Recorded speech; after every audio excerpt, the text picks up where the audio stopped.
তোমরা এই ভিডিওটা দেখে নাও, তারপরে এই ভিডিওর আমরা ফানি কমেন্টগুলো পড়বো। তোমার মতো সুন্দর রাধে কোথায় গেলে পাবো?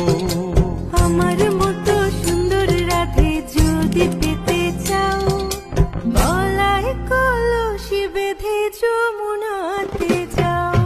কোথায় পাবো হার কলসি, কোথায় পাবো দড়ি? তুমি হও যমুনা রাধে, আমি ডুইবা মরি।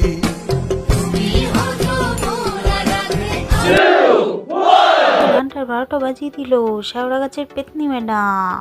এটা রাধে, আমাকে কেউ বিষ এনে দাও। রাধে না না, শিমুল গাছের রাক্ষসী। তুই সুন্দর না, তুই বলি চরিত্রহীন মেয়ে। কাকু আজ কয় বোতল মদ খেয়েছো গো?